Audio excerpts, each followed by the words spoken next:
Good morning. This is Pastor Zach with the Goodland United Methodist Church with your morning devotion for Monday, October 16th. For a few days here, we're going to look at a well-known parable of Jesus, the prodigal son. So we're going to start by reading part of that story. Then Jesus said, "There was a man who had 2 sons. The younger of them said to the father, 'Father, give me the share of the property that will belong to me.' So he divided his property between them. A few days later, the younger son gathered all he had and traveled to a distant country, and there he squandered his property in dissolute living. When he had spent everything, a severe famine took place throughout the country, and he began to be in need. So he went and hired himself out to one of the citizens of that country, who sent him in the fields to feed the pigs. He would gladly have filled himself with the pods that the pigs were eating, and no one gave him anything. But when he came to himself, he said, 'How many of my father's hired hands have bread enough to spare, but here I am dying of hunger? I will get up and go to my father, and I will say to him, Father, I have sinned against heaven and before you.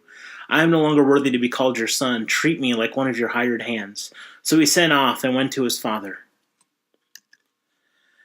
In his reflection on the prodigal son, influenced by Rembrandt's painting, Henry Nouwen writes some very powerful reflections on this part of the passage.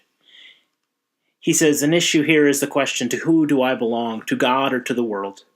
He says, "Many of my daily preoccupations suggest that I belong more to the world than to God. A little criticism makes me angry, a little rejection makes me depressed, a little praise raises my spirits, and a little success excites me. It takes very little to raise me up or thrust me down. Often I am like a small boat on the ocean, completely at the mercy of its waves. All the time and energy I spend in keeping some kind of balance and preventing myself from being tipped over or drowning shows that my life is mostly a struggle for survival. Not a holy struggle, but an anxious struggle, resulting from the mistaken idea that this is a world that defines me. As long as I keep running about asking, 'Do you love me? Do you really love me?' I give all power to the voices of the world that put myself in bondage, because the world is filled with ifs. The world says, 'Yes, I love you if you are good-looking, intelligent, and wealthy. I love you if you have a good education, a good job, and good connections. I love you if you produce much, sell much, and buy much.' There are endless ifs hidden in the world's love. The ifs enslave me, since it is impossible to respond adequately to all of them. The world's love and always will be conditional."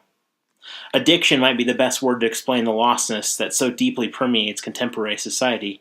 Our addiction makes us cling to what the world proclaims as the keys to self-fulfillment, accumulation of wealth and power, attainment of status and admiration, lavish consumption of food and drink.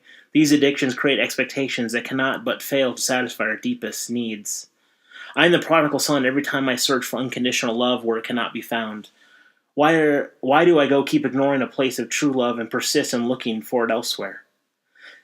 As long as we live within the world's illusions, our addictions condemn us to futile quests in the distant country, leaving us to face an endless series of disillusionments, while our sense of self remains unfulfilled.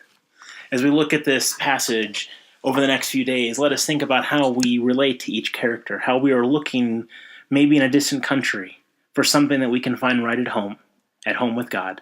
Have a blessed day.